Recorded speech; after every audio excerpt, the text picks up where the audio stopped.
বাপের টাকায় motor cycle কিনে 2 লাখ টাকার মোটর সাইকেলে 50 টাকার তেল। বাপের টাকায় মোটর সাইকেল, আর এদিকেও চুল নাই এদিকেও নাই, সরু করে একটু আছে, 3-4 রকম রং করা আছে। যখন স্কুল যাচ্ছে মেয়েগুলো ফাঁ করে সামনে দিয়ে চলে গেল একবারে, খুব জোর। বাবা লাল চুল, কানে দুল, ছেলে ভেরি বিউটিফুল।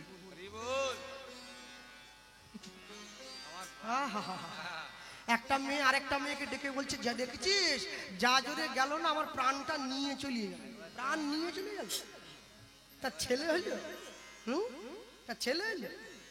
ছেলে হতে হলে এইরকম হতে হবে। 100টা সন্তানের জন্ম দিয়ে কি করবে? চোর ছেচর গুন্ডা বদমাশ চিটিংবাজ ফেরেববাজ লাপচালো ভাঙ্গা।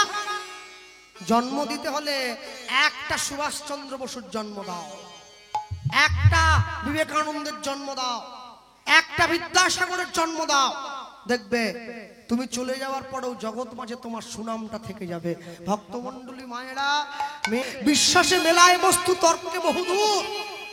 শোনো, ডাক্তারের কথায় বিশ্বাস করে তুমি কাঁড়ি কাঁড়ি টাকা দিয়ে ওষুধ কিনে খেতে পারো, আর গুরুদেবের কথায় বিশ্বাস করে ভজন করতে পারো না। ডাক্তার তোমাকে যে ওষুধ লিখে দেয় কাগজে, 100-র মধ্যে 90 জন মানুষ কাগজের লেখাটা পড়তে পারে না যে কি ওষুধটা লিখে দিয়েছে। ওষুধের দোকানে গিয়ে দিয়ে দেয়, আমাকে ওষুধগুলো দিন তো। ডাক্তারের দেওয়া ওষুধ দোকানদার দিয়ে দিল, কি দিল না দিল আপনি কিচ্ছু জানেন না। সকালে একটা, দুপুরে একটা, বিকেলে একটা, এইটা শুধু বলে দেয়। তাহলে ডাক্তারের দেওয়া ওষুধটা কপ কপ করে খাচ্ছেন, মরবেন কি বাঁচবেন জানেন না। আর যে গুরুদেব এত কষ্ট করে কাছে বসিয়ে নাম করার পদ্ধতিটা শিখিয়ে দিয়েছে, গুরুদেবের কথা মতো একটু নাম করতে পারছেন না? হ্যাঁ, কেমন মানুষ! হ্যাঁ, শুধু কীর্তনে গিয়ে ঝাঁটা কোথা রাখবো, জুতো কোথা রাখবো, নারকেলের কেন 6টা ফুটো, ও জেনে আমার বাবা কি? হ্যাঁ, আসলা সুর কেন পিছন দিকে আছে, এ তত্ত্বই তো। এ সুর না থাক, আসলা কুমির হয়ে যায়, ওতে আমার বাবা। মেয়েরা পায়ে কালো কার কেন পরে? ইউটিউব বালাগুলো সেরকম হয়েছে, ভিউয়ার পাবে, লিখে দিল কালো কারের ছবি দিয়ে লিখে দিল, মেয়েরা পায়ে কালো কার কেন পরে। দেখুন তত্ত্ব কথা কি বললেন, বাস মানুষ শুনছে। এই কি কীর্তন নিয়ে ডাক্তার বুঝি নাকি? হ্যাঁ, তত্ত্বের নামে গর্ত ফেরি, একে তত্ত্ব কথা বলে না। তত্ত্ব কথা কোনটাকে বলে জানেন? যা শুনলে আমার জীবনের উন্নতি হবে তাকে তত্ত্ব কথা বলে। আমাকে ফোন করে একজন বলছে, কৃষ্ণবাবু 2023 সালে আপনাকে ফোন করেছিলাম, ডেট ফাঁকা নেই। 24 সালে ফোন করলুম, ডেট ফাঁকা নেই। 2025 সালের ফাল্গুন মাসের 20 তারিখে আপনার ডেট হয়েছে আমাদের গ্রামে। আলি বলুন কি করব? বলে এখন থেকে বলে দেন তুলসী মঞ্চ কোন দিকে রাখবো। আমায় বলছো কেন? তোমার গ্রামে তোমার যে ঘরের পুরোহিত ঠাকুর মশাই, তুমি তাকে বলো, আমি কি ঠাকুর মশাই নাকি? বলে না, আপনার বদলে 23 সালে যে এসেছিল সে বলে বাঁ দিকে রাখো, সে 60,000 টাকা নিয়েছে। 24 সালে যে এলো সে 80,000 টাকা নিয়েছে, বলে ডান দিকে রাখো। তা আমি বললাম, আমি তো 60ও নয়, 24ও নয়, 80ও নয়, আমি তো মাঝামাঝি পড়ে আছি। বলে না, এখন থেকে বলে দেন। আসরে এসে বললে আবার আমাদের গ্রামের মায়ে বউরা সব কনফিউজ হয়ে যায়। আমি চিন্তা করলাম, শালা দুদিকই তো বলে দিয়েছে, ডাইনও নাই আর বাঁও নাই, আমি কোথা বলবো? একটা দিক ফাঁকা থাকলে টুম করে বলে দিতাম, কি করব? আর ও তো নাছর বান্দা, ফোন ছাড়বেনি, না হলে ঘুরে ঘুরে ফোন করবে। হ্যাঁ, আমি বললাম মা তার কাজ করো। বলে কি? আলে উপরে টাঙিয়ে রাখো শিখেতে করে। দুদিক তো হয়ে গেছে, আর তো নাই। দরজার মাথায় ঝুলি রাখো, বাড়ির থেকে বেরোবার সময় ঠুকো খাবে, ঢোকার সময় ঠুকো খাবে। সেটা কি যন্ত্রণা বলুন দেখি? হ্যাঁ, আরে তুলসী মঞ্চ যার যেদিকে খুশি সেদিকে রাখবে। আমি কলকাতায় ফ্ল্যাটে থাকি, আন্দুলে ফ্ল্যাট কিনেছি, আমার জায়গা নেই, আমি কোথায় রাখবো বলো? মোট কথা হলো, আমি যদি হিন্দু হয়ে থাকি আমাকে তুলসী মঞ্চ রাখতে হবে, এটাই সিদ্ধান্ত। হরি বল, হরি বল। আমি যেদিকে খুশি রাখবো। বাড়ির থেকে বেরোবার সময় তাকে দর্শন করব, ঘরে ঢোকার সময় দর্শন করব, ছোট্ট টব রাখবো, সন্ধ্যেবেলা করে রেখে দিয়ে চারদিকে পরিক্রমা করব, নম নম তুলসী কৃষ্ণ প্রেয়সী, ঝামেলা শেষ। ডান দিক বাঁ দিক সামনের দিক পিছু, মানে জীবন জ্বালিয়ে দিল একবারই। হ্যাঁ, মনে রাখবেন যে যেভাবে পারেন চলবেন, কিন্তু সবসময় ঈশ্বরকে সাক্ষী রেখে পথ চলবেন। বাসুদেব দত্ত গৌর আনতে বেরিয়ে পড়েছে, মনে মনে ভাবছে আমার স্ত্রী আমাকে গৌর দেবো বলেছে, কিন্তু কেরম দেবো এটা তো বলিনি, আমি একটা ওই মাটির ঠাকুর কিনে বরং দিয়ে দেবো। মাটির ঠাকুর কারা বানায়? যারা কুমোর হয়, পটদার মিস্ত্রি। মনে পড়ে গেছে বাল্যবন্ধু জ্যোতির্ময় পালের কথা, এই কলকাতায়। হ্যাঁ, তখন তো কলকাতা ছিল না, এখন কলকাতার মধ্যে পড়েছে। পায়ে হেঁটে চলে আসছে কুমোরটুলিতে, খুব পরিচিত গান আপনাদের, পথ চলিতে আর বলিতে, পথ চলিতে আর বলিতে। এই গানটি স্বামী সর্বানন্দ গিরি মহারাজের গাওয়া, তার লেখা। হারমোনিয়াম গেয়ে গিয়ে মানুষের দরজায় ঘুরে ঘুরে ভিক্ষা করতেন, এই গানটি উদাত্ত কণ্ঠে গাইতেন। পথ চলিতে আর বলিতে, উলুধ্বনি। পথ চলিতে আর বলিতে, তুমি গাহ গাহ কৃষ্ণ নাম, মধুর নাম, হরি নাম।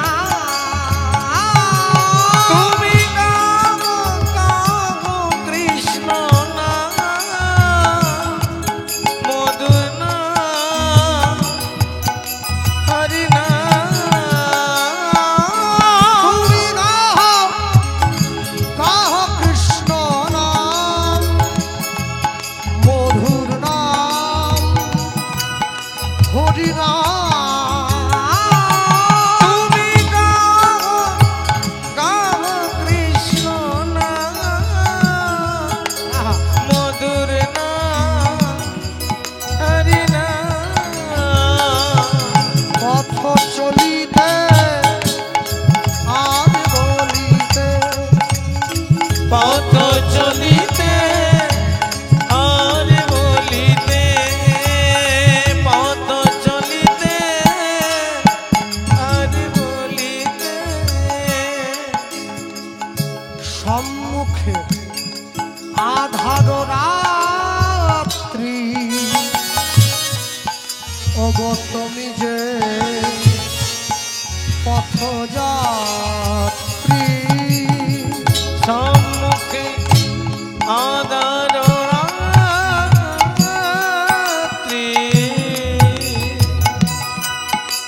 ওগো তুমি যে পথযাত্রী। বল সম্মুখে আধার রাত্রি, ওগো তুমি যে পথযাত্রী। সম্মুখে আধার রাত্রি, ওগো তুমি যে পথযাত্রী।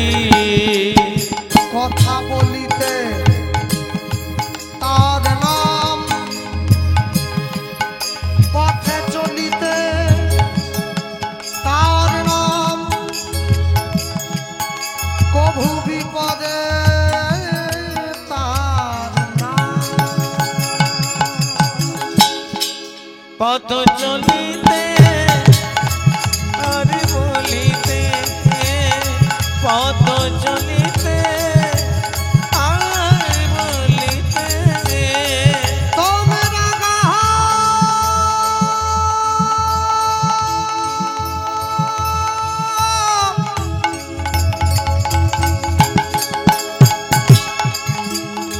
কৃষ্ণ নাম,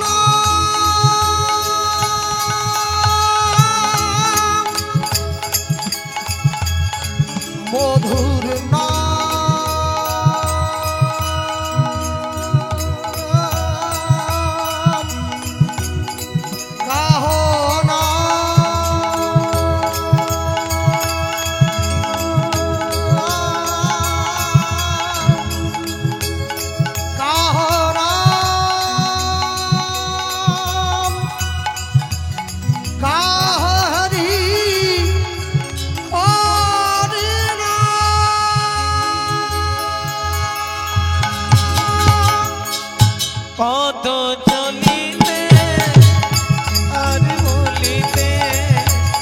পথ চলিতে আর বলিতে তোমরা রহো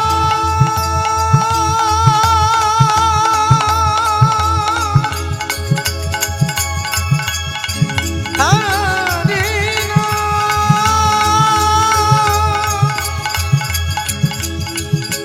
কৃষ্ণ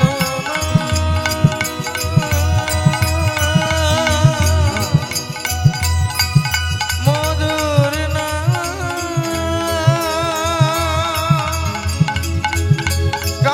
হরি হরি কৃষ্ণ নাম কৃষ্ণ নাম মধুর নাম মধুর নাম হরি নাম।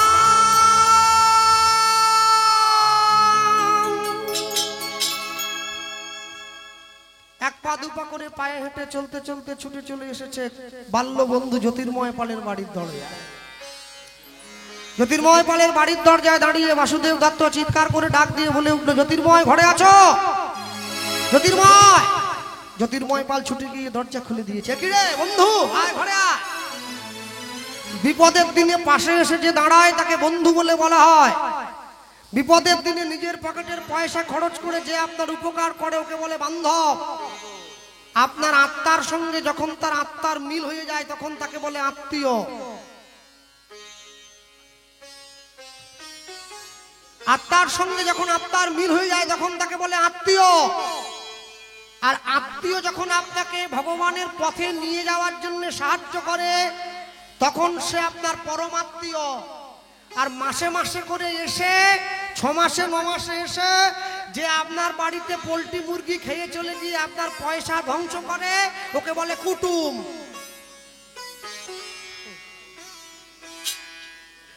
আত্মীয় আর কুটুমের মধ্যে তফাৎ আছে। আত্মীয় আর কুটুমে অনেক তফাৎ, দুটোকে এক করে দিলে হবে না। ভক্তমণ্ডলী ভক্তিমতী মায়েরা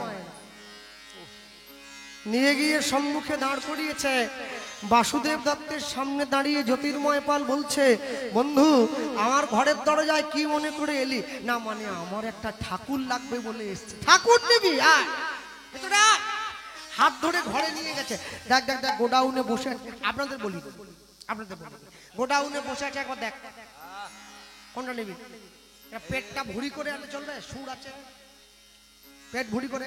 ওই দেখ গণেশ। গণেশ বলে না না, যা বড় পেট, বাবা। আচ্ছা, যে ঠাকুরটা হাতে খড়গ নিয়ে আছে শিবের বুকে পা তুলে, কালী বল না, দেখেই কেমন ভয় লাগছে। তাহলে কোন ঠাকুরটা নিবি? না মানে বলছিলাম কি, যে ঠাকুরটা নেব ওই ঠাকুরটা এখনো বাজারে আসেনি, আমি অর্ডার দেব, তোকে একটু বানিয়ে দিতে হবে আসতে। আচ্ছা, এই যে আজকে সবাই মিলে ভগবানের নাম শোনার জন্য যেমন ছুটে ভিড় করে এসেছেন, আরেকটা কাজ করতে পারেন, আমি আসি যাই আর না আসি, এই যে এত সুন্দর জগন্নাথ দেবের মন্দিরটা তৈরি করেছেন গ্রামের মানুষ সকলে, সবাই মিলে 10 টাকা 20 টাকা 50 টাকা করে দিয়ে মন্দিরের উপরে একটা মাইক আর মেশিন লাগাবেন। আছে? নেই? মাইক আর একটা মেশিন লাগাবেন। প্রত্যেক দিন ভোর 5টা থেকে আমার ইসলাম ধর্মের ভাইয়েরা নামাজ পড়ে। আমাদের গ্রামের মন্দিরে প্রত্যেক দিন ভোর 4টে থেকে মাইকে হরিনাম সংকীর্তন বাজবে। নাম সংকীর্তন শুনে গ্রামের মানুষের জন্য ঘুম ভাঙে, তবে মানুষের সুদিন ফিরবে, না হলে ফিরবে না। হ্যাঁ, শুধু নিজে ভালো থাকবো, নিজে ভালো খাবো, নিজে ভালো ঘুমবো এজন্য করলে হবে না। কার্তিক মাসে নগর পরিক্রমা করবেন, শিখল করতাল নিয়ে গ্রামের সকলে মিলে মায়েরা ভোরবেলা করে ঘুম থেকে উঠে গ্রামে গ্রামে পরিক্রমা করবেন, নগর সংকীর্তন করবেন। দিবে আর নিবে, মিলিবে মেলাবে, যাবে না ফিরে এই ভারতের মহামানবের সাগর তীরে। ভক্তমণ্ডলী ভক্তিমতী মায়েরা, কেন জানে? পড়াশুনো শিখে বিদ্যা যদি শ্রেষ্ঠ অর্জন করা বিদ্যা হতো, তাহলে বিবেকানন্দের মতো এত শিক্ষিত ছেলে হয়ে রামকৃষ্ণ পরমহংসদেবের মতো একটা মূর্খের পায়ে গিয়ে গড়িয়ে পড়তো না। একটা কথা মনে রাখবেন, বিবেকানন্দ যে শিক্ষিত হয়েছিল, রামকৃষ্ণদেব অত শিক্ষিত কিন্তু ছিলেন না। রামকৃষ্ণদেব মূর্খ ছিলেন, স্কুলের দরজা পর্যন্ত দেখেন নাই। বিবেকানন্দ সে সময়কার দিনে গ্র্যাজুয়েট ছিলেন। সম্মুখে গিয়ে দাঁড়িয়ে প্রশ্ন করেছিলেন, কার সামনে জানেন? বিদ্যাসাগরের সামনে। আমি শুনেছি, আমার মা বলতো, জীবনে নাকি মানুষের সঠিক পথ অবলম্বন করতে গেলে গুরু করতে হয়। আপনি আমায় বলতে পারেন কোথায় গেলে যোগ্য গুরু পাবো? বিদ্যাসাগর উত্তর দিয়েছিলেন, গঙ্গার পাড়ে কামারপুকুরে একটা লোক আছে যার নাম গদাধর চট্টোপাধ্যায় বলে শুনেছিলাম, যে নাকি রামকৃষ্ণ পরমহংসদেব হয়েছে। তুমি যদি একবার তার কাছে যেতে পারো, পেলেও পেতে পারো। খবরদার! কার কথা বলছেন আপনি? যে স্কুলের দরজা দেখেনি যে মানুষটা সারা জীবন মূর্খ হয়ে থাকলো, আমি একটা এত শিক্ষিত ছেলে হয়ে আমি তার কাছে যাব? বলে একবার গিয়ে তো দেখো। বিবেকানন্দ মনে মনে ভাবছেন, আমি রাতের অন্ধকারে যাব, দিনের বেলা গেলে লোকে আমায় খারাপ বলবে। রাতের অন্ধকারে চাদর মুড়ি দিয়ে চলে গিয়েছেন রামকৃষ্ণদেবের পাতার কুটিরে। দরজার বাইরে দাঁড়িয়ে আছেন, দরজাটা আলতো করে ভেজানো আছে। বিবেকানন্দ দরজার আড়াল থেকে তাকিয়ে দেখছে রামকৃষ্ণ পরমহংসদেব অন্ধকার ঘরে একটা ছোট্ট প্রদীপ জ্বালিয়ে বসে একটা কাগজের উপরে খসখস করে কি যেন লিখে চলে যাচ্ছে। চমকে উঠলেন। যে মানুষটা লেখাপড়া জানে না, স্কুলে যায়নি, সে লেখছে কি করে লেখছে? দরজার বাইরে দাঁড়িয়ে আছে, মনের মধ্যে চিন্তা ঘুরপাক খাচ্ছে। আর ঘরের ভেতর থেকে রামকৃষ্ণদেব বলে উঠলো, কে রে নরেন এলি? কি ঠাকুর, তুমি আমায় চিনতে পারলে? হ্যাঁ রে, চিনতে পারলাম, কিন্তু তুমি তো পেছন ঘোরনি, তুমি তো সেদিকে মুখ করে আছো। না না, তুই ঠিক বলেছিস, পেছন আমি ঘুরিনি, কিন্তু কি করে চিনলাম জানিস? কি করে চিনলে? আমার নাকে একটা পচা গন্ধ এসে লাগলো, বুঝলাম তুই এসেছিস। কি বললে? আমার গায়ে পচা গন্ধ? না না, তোর গায়ে নয় রে, তোর মনে। আমার মনে? হ্যাঁ, এত অহংকার জমে গেছে তোর মনে, অহংকারটা পচে গেছে রে নরেন, দুর্গন্ধ বেরোচ্ছে। ঠাকুর আমি না, ঘরে আসিসনি, দাঁড়া, আমার ঘরে মা আছে, তুই ঢুকলে মা বেরিয়ে চলে যাবে, আমি বাইরে আসছি। বিবেকানন্দ মনে মনে ভাবছে, এ কেমন গুরুদেব? হ্যাঁ, ঘরের বাইরে বেরিয়ে এসেছে, বিবেকানন্দ প্রণাম করতে গেছে। রামকৃষ্ণদেব বলছে, পায়ে হাত দিসনি বাবা, দূরে প্রণাম কর। ঠাকুর আমাকে সবাই প্রণাম করে, এত ছেলে মেয়েকে আমি পড়াই, আর তুমি কি না বলছো, তুমি একটা মূর্খ মানুষ হয়ে আমাকে বলছো আমি তোমার পায়ে হাত দেবো না? বলে, আমি মূর্খ বলেই তোকে বলছি, তুই আমার পায়ে হাত দিসনি। আমি শিক্ষিত হলে তোর প্রণাম নিয়ে নিতাম। ঠাকুর আমাকে কি দীক্ষা দেবে? না না, তুই তো শিক্ষিত ছেলে, আমি তো মূর্খ, তুই কি আমার কাছে দীক্ষা নিবি? তোর বিবেকে বাঁধবে না? বলে, হ্যাঁ বাঁধবে। তাহলে বিবেকে যদি বাঁধবে, তাহলে এলি কেন? না, কেন এলাম জানো? তুমি তো নিজেই উত্তর দিলে, গুরু হলে হবে না, শিষ্যটাও তো সেরকম হতে হবে। তুমি তো নিজেই বললে আমার মনের অহংকারের নর্দমাটা পচে গিয়েছে, সেখান থেকে পচা গন্ধ বেরোচ্ছে। ও ঠাকুর, তুমি কি পারো না মেশিন বসিয়ে নর্দমার জলটাকে ছেঁকে একটু ভালো জল ভরে দিতে? রামকৃষ্ণকে বুঝে নিয়েছে, ছেলেটা শিক্ষিত শুধু নয়, বিবেকের জাগ্রতটাও কিছু, চেতনাটা ঠিক আছে। আয় কাছে আয়, বুকে জড়িয়ে ধরেছে।